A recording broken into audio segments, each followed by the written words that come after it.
మీ business ఏదైనా మీ ఊర్లో promotion చేయాలంటే అది సుమన్ టీవీతోనే సాధ్యం. ఇప్పుడే సంప్రదించండి.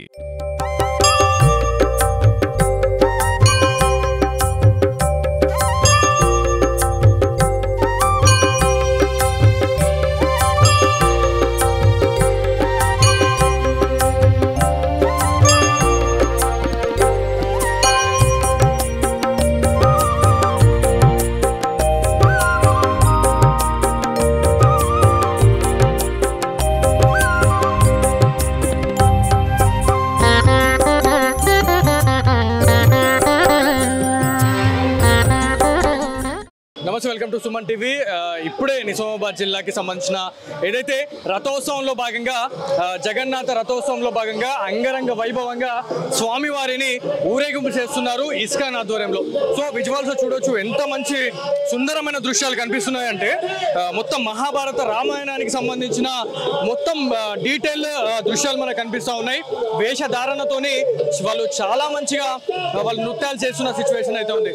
సో కృష్ణ భక్తులు చాలా మంది వివిధ జిల్లాల నుంచి అదేవిధంగా వివిధ రాష్ట్రాల నుంచి కూడా వచ్చారు అని చెప్పేసి ఇస్కాన్ ఆధ్వర్యంలో చెప్పడం జరిగింది. ఇప్పటికే చాలా మంది రథోత్సవంలో పాల్గొనడం జరిగిందని చెప్పేసి ఇప్పటికే నిజామాబాద్ జిల్లా ఇస్కాన్ అధ్యక్షులైనటువంటి సిద్ధ బలరాం దాస్ గారు అయితే చెప్పడం జరుగుతూ ఉంది. ఊరేగింపులో ఇవాళ చాలా మంది దాదాపు 1000 నుంచి 2000 మంది కృష్ణ భక్తులు వచ్చి ఇక్కడ ఈ రథయాత్రలో పాల్గొంటున్నారు అనేది మనకి క్లియర్ గా కనిపిస్తున్న సిచ్యువేషన్ అయితే ఉంది. సో కృష్ణ భక్తులు చూడొచ్చు, చాలా చిన్న చిన్న పిల్లలు నృత్యాలు చేస్తూ ఉన్నారు. స్వామివారి సంకీర్తనలు పాడుతూ వాళ్ళు డాన్సెస్ చేస్తున్న సిచ్యువేషన్ అయితే మనకి ఈజీగా కనిపిస్తూ ఉంది. సో ఒక పక్కన చిన్న పెద్ద అనే తేడా లేకుండా ఇలాంటి నృత్యాలు చేస్తూ ఉన్నారు. అదేవిధంగా స్వామివారికి సంబంధించిన రథం వస్తుంది. మనము ప్రస్తుతం నెహ్రూ పార్క్ లో ఉన్నాము. సో ఇది చాలా పెద్ద జంక్షన్ ఇది. సో ఇక్కడ ఇది చాలా పెద్ద జంక్షన్ కాబట్టి ఈ నుంచి స్వామివారి మెయిన్ ఏదైతే రథోత్సవం అనేది స్టార్ట్ అవుతుందని చెప్పేసి క్లియర్ గా కనిపిస్తూనే ఉంది. ఇప్పటికే నిజామాబాద్ జిల్లా ఏదైతే అర్బన్ ఎమ్మెల్యే అయినటువంటి ధన్పాల్ సూర్యనారాయణ గుప్తా గారు కూడా స్వామివారికి హారతి ఇచ్చి మరి ఈ రథాన్ని స్టార్ట్ చేసినట్టు మనకి ఇప్పటికే తెలిసింది. సో చాలా మంది వివిధ రాష్ట్రాల నుంచి వచ్చి స్వామివారి కృపకు పాత్రులు అవుతా ఉన్నారు. సో ఆ రథం గురించి మాట్లాడుకుంటే మనం ఆల్రెడీ చెప్పుకున్నాము. హైదరాబాద్ నుంచి ఆ రథాన్ని కూడా తెచ్చారు. సో జగన్నాథ రథోత్సవంలో భాగంగా ఏ రథమైనా కూడా ఏ శోభయాత్ర చేసినా కూడా స్వామివారికి సంబంధించి రథోత్సవం ఏం జరిగినా కూడా అదే రథంలో స్వామివారిని ఊరేగిస్తారు అని చెప్పి తెలుస్తూ ఉంది. చాలా మంది ఉత్సాహంగా ఇవాళ డాన్సెస్ చేస్తూ ఉన్నారు. చిన్న పెద్ద అనే తేడా లేకుండా వాళ్ళు స్వామివారి రథాన్ని వాళ్ళ సహాయ శక్తుల వాళ్ళు గుంజుతూ స్వామివారిని ముందుకు తీసుకెళ్తా ఉన్నారు. సో మహిళలు ఒక పక్కన, చిన్న పెద్ద తేడా లేదు, వాళ్ళంతా చూడండి ఎంత మంచిగా నృత్యాలు చేస్తున్నారు అంటే నిజామాబాద్ జిల్లాలో ఒక కోలాహలం నెలకొంది. జగన్నాథ రథోత్సవం అంటే కన్నుల పండుగ జరుపుకుంటారు ప్రతి ఇయర్. కాకపోతే ఈసారి స్వామివారిని ఒక దగ్గర ప్రతిష్ఠించి 4 రోజుల పాటు స్వామివారికి సంబంధించిన పూజాది కార్యక్రమాలు చేశారు. అదేవిధంగా యజ్ఞాది కార్యక్రమాలు అండ్ నిత్య అన్నదానం అనేది చేయడం జరిగింది. జగన్నాథ రథోత్సవంలో భాగంగా కృష్ణ భక్తులు వారి భక్తిని చాటుకుంటా ఉన్నారు. సో స్వామివారు ఇదే రూట్ లో వెళ్తారు కాబట్టి వాళ్ళ వంతు కృషిగా వాళ్ళు స్వామివారి కోసం ముగ్గులేస్తున్నారు అనేది అయితే మనకి క్లియర్ గా కనిపిస్తా ఉంది. ఒకసారి ఇక్కడ అమ్మ ఉన్నారు, ఒకసారి వారితో మాట్లాడదాము. అమ్మ, ఎక్కడి నుంచి ఎక్కడి వరకు వేస్తా ఉన్నారు ముగ్గులు? మేము ఇక్కడ నుంచి రథయాత్ర మొత్తం అయిపోయిన దాకా ముగ్గులు వేస్తూనే ఉన్నాం. ఎక్కడ తిరుగుతా హనుమాన్ జంక్షన్ అది మొత్తం తిప్పేసి ఇంకా పాతగంజ్లానే వచ్చేస్తాము. ఇట్లానే రౌండ్ గా వేసేస్తాం. అది జగన్నాథ్ కోసం మేము సేవ చేస్తున్నాము. అంతే. ఎంతమంది వేస్తా ఉన్నారు ఇట్లా ఈ ముగ్గులు? ఎంతమంది వేస్తా ఉన్నారు అంటే 10 మంది దాకా మేము చేస్తున్నాము ఈ సేవ. అంటే అందరికి వేరే వేరే సేవలు ఇస్తున్నాయి. ఒకళ్ళు ముగ్గులు వేస్తున్నారు, ఒకళ్ళు వాటర్ ఇస్తున్నారు, ఒకళ్ళు ప్రసాదం పంచుతున్నారు. ఇట్లానే మేము సేవలు చేస్తున్నాం అందరికి. అంటే ఈ జగన్నాథుల గురించి అందరికి తెలవాలి. ఎవరైతే రథయాత్రలో పాల్గొన్న వారికి డిహైడ్రేట్ కాకుండా ఉండేందుకు స్వామి వారికి సంబంధించి వాటర్ అయితే సేవ చేస్తా ఉన్నారు. ఎట్లా ఉంది సేవ చేయడం? వాడికి ఇక్కడ భక్తిలో ఉన్న వాళ్ళకు ఏమి చేసినా భగవంతునికి సేవ చేసినట్టే, అంతే. ఇంకో విషయమే ఉండదు అందులో. ఇక్కడ గొప్ప గౌరవం గర్వం ఏమీ ఉండకూడదు. ఎంత నీళ్ళ మీద ఉంటే అంత బాగుంటుంది. కుల మత భేదాలు లేవు అని చెప్పేసి అంటారు. అందులో ఏమి ఉండవు. కృష్ణ భక్తి చైతన్యానికి ఎవరైనా రావచ్చు. సో చాలా మంది వారి వారి భక్తిని చాటుకుంటూనే ఉన్నారు. హరే కృష్ణ, జై శ్రీరామ్. ఇందూరు నగరంలో 7వ జగన్నాథ రథయాత్ర ప్రారంభం నుండి ఇస్కాన్ వారి కార్యక్రమంలో పాల్గొనడము నా పూర్వజంగా భావిస్తా ఉన్నాను. ఇస్కాన్ ప్రపంచవ్యాప్తంగా అనేక దేశాలలో హిందూ ధర్మం మన ప్రాచీన సంస్కృతి సాంప్రదాయాలని ఇస్కాన్ వారు ప్రజలకు ఆధ్యాత్మిక చింతన పెంపొందించడానికి ప్రయత్నం చేస్తున్నందుకు రథం మీద ఉన్న ముఖ్యులకు ప్రభులందరికీ కూడా నేను ప్రార్థన చేస్తా ఉన్నాను.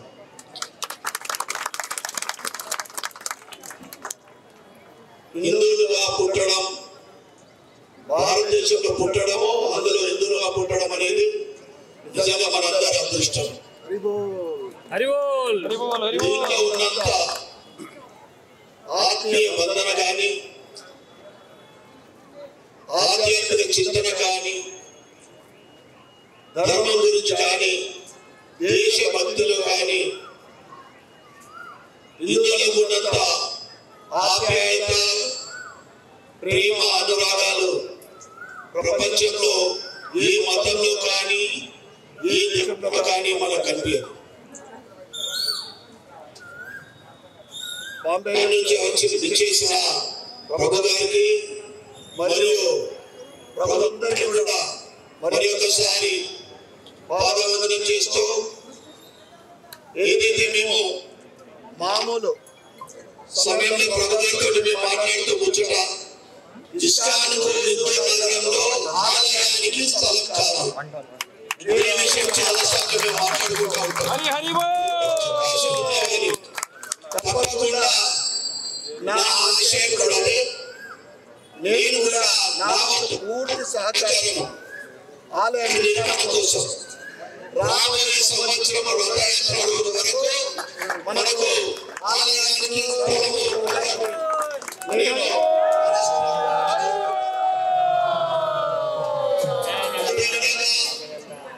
దేశవ్యాప్తంగా, దేశంలోనే కాకుండా ప్రపంచవ్యాప్తంగా ఈ వారం మొత్తం కూడా ఇక్కడ చూసిన జగన్నాథుడి రథయాత్ర, జగన్నాథుడి ఆశీర్వాదము మన పైన, మన కుటుంబ సభ్యుల పైన ఉండాలని, వర్షకాలము మంచి వర్షాలు పడి రైతులకు అనుకూలమైన వర్షాలు పడాలని, ప్రజలందరూ కూడా సుఖ సంతోషాలతోటి ఆరోగ్యంతో ఉండాలని కోరుకుంటూ మరొకసారి ఈ కార్యక్రమంలో గత 4 రోజుల నుండి శ్రమకు అంటే 4 రోజులు కార్యక్రమం చేయడం అనేది మామూలు విషయం కాదు. వాళ్ళు పట్టే శ్రమ నేను ప్రత్యేకంగా చూసిన, కానీ జగన్నాథుడి ఆశీర్వాదము, కృష్ణుడి ఆశీర్వాదము వారు సమాజానికి డైవర్ట్ చేసే వ్యక్తులు, సమాజాన్ని ముందుకు తీసుకెళ్లే వ్యక్తులు, తప్పకుండా వారికి శ్రీకృష్ణుడి ఆశీర్వాదం అందరికీ గట్టి ఉంటుంది. అయితే ప్రపంచానికి వారు మేలు నింపడానికి వాళ్ళు ప్రయత్నం చేస్తూ ఉన్నారు. మరి ఒకసారి విశ్వ సందర్భంగా ప్రతి ఒక్కరికి పేరు పేరున ధన్యవాదాలు, కృతజ్ఞతలు చెప్పుకుంటూ జై శ్రీకృష్ణ. సిద్ధ బలరాం గారి ఆధ్వర్యంలో ఇంత పెద్దగా గ్రాండ్ గా ఇది ఫస్ట్ టైం చేయడం. సో చాలా మంది నుంచి విశేష స్పందన వస్తుంది. కృష్ణ భక్తులు ఎస్పెషల్లీ చాలా ఆనందాన్ని వ్యక్తం చేస్తూ ఉన్నారు. సో స్వామివారి గురించి మనం ఆల్రెడీ చెప్పుకున్నాము. ఏదైతే పూరి జగన్నాథ్లో స్వామివారు ఎలాగైతే దర్శనమిస్తారో అదే రకంగా ఇవాళ ఇందూర్ ప్రజలకు స్వామివారు దర్శనమిస్తున్నట్లు మనకు తెలుస్తూనే ఉంది. అర్బన్ ఎమ్మెల్యే అయినటువంటి ధన్పల్ సూర్యనారాయణ గారు కూడా స్వామివారికి హారతిచ్చి స్టార్ట్ చేయడం జరిగింది. సో ప్రజల నుంచి ఎట్లా వస్తుంది అంటే భక్తుల నుంచి ఎలాంటి రెస్పాన్స్ వస్తుంది స్వామికి? హరే కృష్ణ. అందరికీ ఇస్కాన్ నిజామాబాద్ తరఫు నుంచి 7వ శ్రీ జగన్నాథ రథయాత్ర యొక్క శుభాకాంక్షలు. సో సుమారుగా 3 గంటల ప్రాంతాల్లో ఈ యొక్క రథయాత్ర మహోత్సవం మొదలైంది. దానికి ఇందూరు అర్బన్ ఎమ్మెల్యే అయినటువంటి శ్రీ సూర్యనారాయణ గుప్తా గారు వారి చేతుల మీదుగా హారతి మరియు ఈ రథం యొక్క జెండాను ఊపాచారు, పచ్చ జెండాని. సో తద్వారా యొక్క రథయాత్ర మొదలైంది. అదేవిధంగా హైదరాబాద్ నుంచి తర్వాత ఇస్కాన్ ముంబై నుంచి వచ్చినటువంటి శ్రీమాన్ కమల్ లోచన్ ప్రభు గారు కూడా వచ్చారు. మరియు ఇస్కాన్ మియాపూర్ ప్రెసిడెంట్ అయినటువంటి శ్రీమాన్ శ్రీరామ్ ప్రభు కూడా వచ్చారు. మరియు ఇతర భక్తులు పలు రాష్ట్రాల నుంచి మరియు 10 జిల్లాల నుంచి తరలి వచ్చారు. సో వారు భజన కీర్తనతో ఎంతో భక్తి భావంతో జగన్నాథుని యొక్క సంతృప్తి కొరకై వారు ఈ కోలాటలను చూస్తుంటే ఎంతో ఆనందంగా అనిపిస్తుంది. ప్రజల నుంచి ఎంతో ఆదరణ లభిస్తుంది. మరియు ఎంతో ఆనందంగా వారి యొక్క భావాలు మనకు కనిపిస్తున్నాయి. సో ఇలాంటి రథయాత్రలో వాళ్ళందరూ పాల్గొనడం అనేది భగవంతుని యొక్క అది కోరిక, ఆయన ఇచ్చ. ఆయనే అందరికీ యొక్క అవకాశాన్ని కలిగించడానికి ఆయన ముందుకు వచ్చారు.